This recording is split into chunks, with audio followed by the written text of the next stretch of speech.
Hey everybody, I just want to say hi.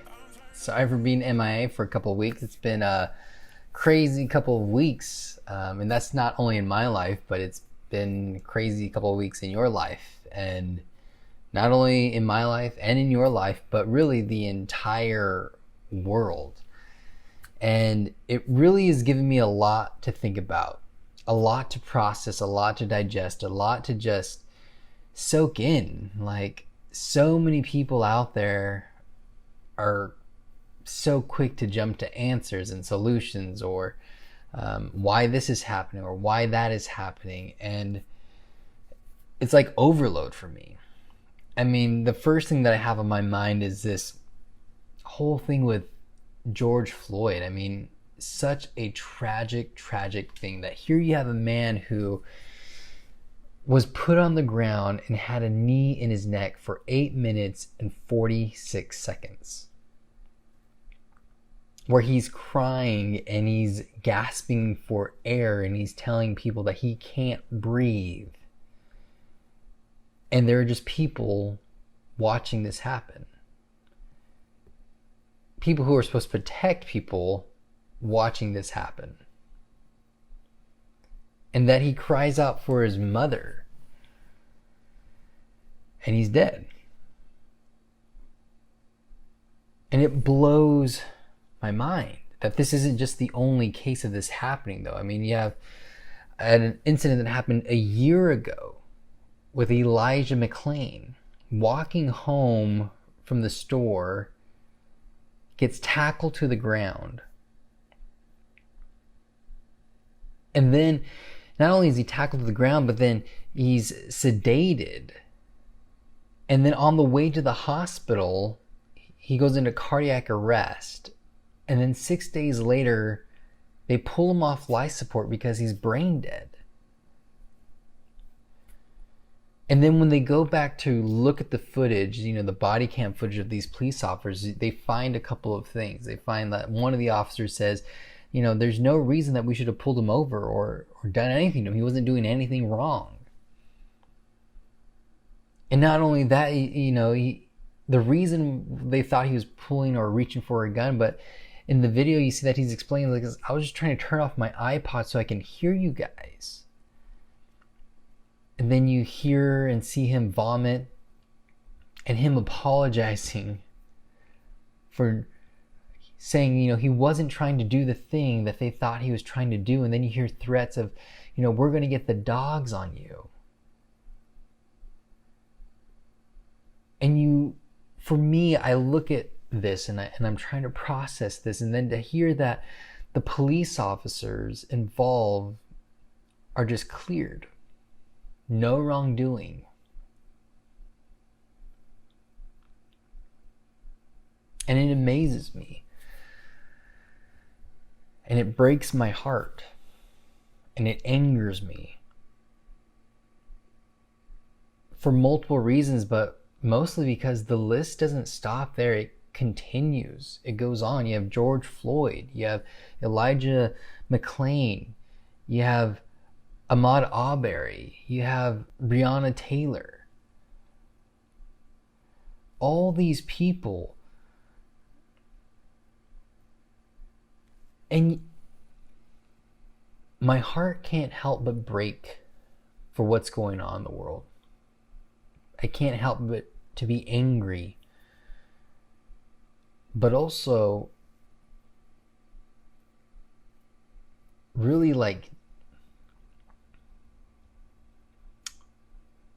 not understanding how we can all be on the same page, but all be on the different page at the same exact time. That part blows my mind. And I want you to hear me and listen to me when I say this. First, I am pro law enforcement.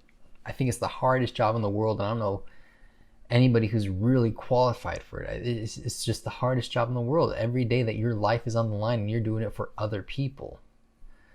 But I am also very pro humanity. I'm pro people. And when there's injustice that goes unchecked, it's a problem for everybody. And I think Martin Luther King put it best when he said, injustice anywhere is a threat to injustice. Injustice anywhere is a threat to justice everywhere. And it's so true, because if it's there, then it's here. And if it's them, then it's us. And it really goes to show you that there is no them, there is no there. It's only we. It's only us in this world. We're all in it together. And the thing that interests me most about George Floyd and how it's affecting the entire world is that unanimously, everyone looks at this case and says, what happened there shouldn't have happened. No matter what he did, if he did anything, no matter what it was, to be on someone's neck for 8 minutes and 46 seconds has crossed the line somewhere, and that shouldn't have happened. It's a tragedy, really. That what happened to him was definitely wrong. And still, even with everyone being on the same page, that is wrong, that's something that shouldn't have happened, we are still fighting within the thing that we all agree on. How is that? How is it that we are still fighting even inside of the thing that we all agree on? And so right now, I think it's a super important time for us to just educate ourselves. Get to know your neighbor. Talk to people who are vastly different than you, who don't look like you, who don't come from the same area as you. What is their experience? What is their world like? And then ask those questions and listen to those answers that will make you feel uncomfortable. And more than that, when you get uncomfortable, ask yourself, why is it that you feel uncomfortable? Is it because you found yourself doing those things? Is it because you've never heard those things? Is it because you don't understand? What's the reasoning behind you feeling uncomfortable? Is it rational? Is it irrational? Is it fear? Is it sadness? Is it anxiety? What is it?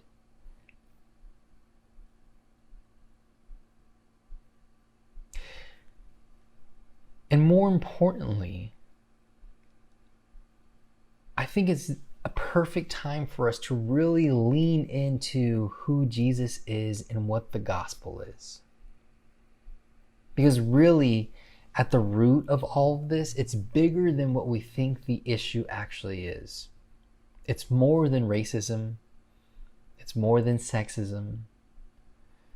It's more than just our social statuses. It's really an usism. That we view us, whatever us is, as the highest priority. And then we view others as just lower. And so we treat them accordingly.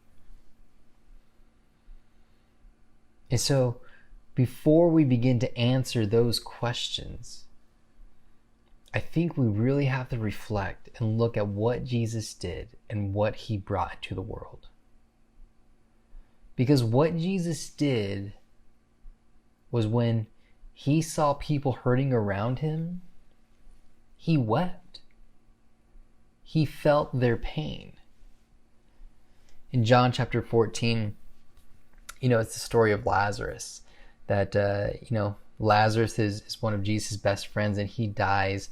And so Jesus comes to visit Lazarus, and while coming up to his grave, you see that his family is running up to Jesus and saying, if only if you were there, Jesus, things would be different. And this guy, Jesus, who has all the answers, doesn't give an answer. The guy who literally has all the answers, who, created everything, could give the answer right on the spot, doesn't give an answer right then and there. Instead, you know what he does? He weeps with them. Jesus, instead of giving an answer, weeps with them. And you know what everyone around him said? He said, look at how he loved. Jesus stopped before saying anything, before giving the answer, even though he knew the answer, and he wept and he felt their pain. And from that, people saw that he loved. That he loved.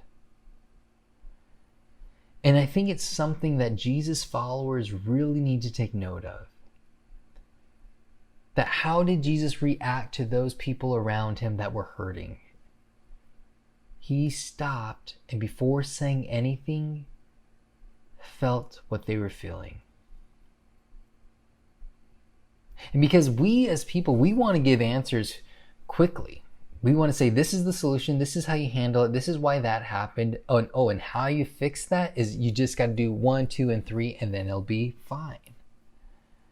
And this is coming from people who don't really know the answers. We're just thinking of like, okay, this is what it is from our small perspective. This is how you fix it. But in reality, we just need to weep. Weep for and with those families. Weep for and with those people who have faced injustice. Put yourselves in their situation. Just be with them. I mean, you think about this. When you're angry, when you're hurt, when you're fearful, how much do game plans actually work for you? How much do statistics and truths and, well, this is my experience, how much does that actually comfort you? Probably not at all, if any. I mean, you can talk to anyone with a phobia of any sort, and it doesn't matter how many times you tell them that this has been your experience, or the truth of things, or the stats, or the, do this, this, and this. That doesn't help them at all. They're still fearful. There's still anxiety. There's still something that they don't really want to face because there's a fear there. And the only thing that really comforts is empathy. The only thing that really can help them in that moment is empathy. To put yourselves in their shoes and say, if I truly had a fear and I truly had anxiety and anger towards something, what would I want someone to do for me? What are they feeling? And I want to use that moment, that like putting yourself in someone else's shoes. I want to use that to launch into the gospel. What the gospel is all about. And I want us to lean into Jesus and not hide,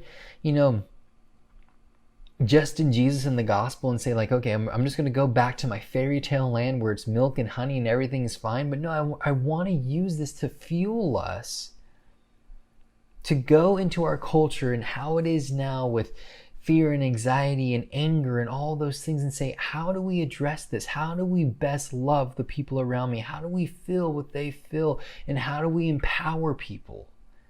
And I think it's with Jesus and with the gospel that this should be something that reminds us and fuels us to live like we have been bought with a price. That our life really isn't our own. That Jesus has come into the world and saved us from ourselves. And so what does that mean for us now? Because Jesus, we have a man who came down to earth to feel what we felt, to know what we know, to know what it was like to be someone who was tempted. And when he saw all of that, and when he knew all that, and when he experienced all that, he wept and saved us from our tragedy. And the good news is from everybody. The good news is for everybody. And think about this, and think about how radical this is. And this might be the first thing that we really have to, feel uncomfortable about, is Jesus was around those who looked and acted nothing like him, and they all got along. Jesus was around those who looked and acted nothing like him, and they got along. And so here's the first uncomfortable question that we have to think about, is like, how well do you do that? I mean, do you just hang around with the people who look and act just like you? And if you do, you probably get along great. But what about those who look and act nothing like you? Do you know anybody like that? Is there anybody in your life who looks like that? And I'm not saying become best friends with them, but give the opportunity to. Don't just walk away because they look different. Don't just walk away because they act different. Just don't walk away because they, are hard to deal with. Do you look at people who look different than you and because of fear walk the other way? It's an uncomfortable question because I know that I'm guilty of it. And if you look at yourself honestly, you're probably guilty of it. And you want to justify it and say, well, it's because of this and that, but don't. Just own up to it and be different. Just own up to it and change. Not because it makes you a better person, but because that's what Jesus did for you. Jesus looked at you and saw that you were different, and yet loved you and leaned into you, wanted that relationship. Would Jesus walk away from you because of fear or anxiety or because you look different? This is the good news that Jesus came to live the life that you should have lived, knowing you were different. And he died the death that you should have died, knowing that you were loved, that you are loved, that you are his creation, and that you are desired. I mean, think about how great that is. In fact, I want you to do something different. Think about how great you are right now. Think about it. How great are you right now? Think of all the people who are different than you that you've served. You're so great. Think of all the encouragement that you've given in this last week, that you haven't complained at all. Think of all the positive vibes that you've given out to all your enemies. Think of all the love that you've given your mean parents or your bratty siblings. Just think about that. You're probably a really good person, a really great person. And I'm sure you're realizing it by now. Like, you are really great. But even despite how great you are, Jesus was willing to give up everything for you. Literally everything. For the entire world. And if a guy is willing to die for you, you don't have to question whether he's for you. He's for you. He's on your side. And so have you ever felt a love beyond measure? Have you ever felt a love that was greater than any wrong that you have ever done? Have you ever felt a love that had brought you to tears because knowing that you had wronged somebody and knowing how much they had to forgive you, and they did forgive you and continued to love you unconditionally, that it brought you to tears? Have you ever felt that? Have you ever known that? Have you ever asked yourself, what is that? And if you haven't, I encourage you to look to Jesus, because that's where you'll find it. And if you don't know what that means, ask. And if you want to know what that means, ask. There are plenty of ways to get in contact with us. Just ask. And if you have known what this feels like, if you know what this means, I encourage you to love as Jesus loved you. If you have experienced this love, if you know what this love is, I encourage you to love others the way that Jesus has loved you. I don't encourage you to read your Bible more, go to church more, or give more. I encourage you to love like Jesus more. I encourage you to love Jesus more. Because once you love Jesus more, all those other things will follow. And when you really start to love Jesus, and when you really understand that Jesus is for you and not against you, you will look at his children. And when you do this, you will find probably the second uncomfortable thing. And that's that you don't love that well. I mean, the question is, how well do you love Jesus' children? How well do you love God's creation? And what you'll find, or the thing that I've found, is that when I understand that God is for me, that He's not against me, that He loves me, and now that I've understand that we're okay, God, and now you're asking me to look at your creation, how well do I love you? I look around and I see I don't love very well. I'm not very good at loving people who are different than me.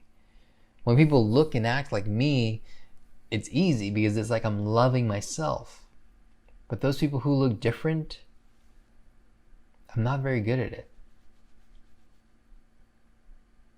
You know, it's those times where you see the person coming your way and you're like, oh, great. Not now.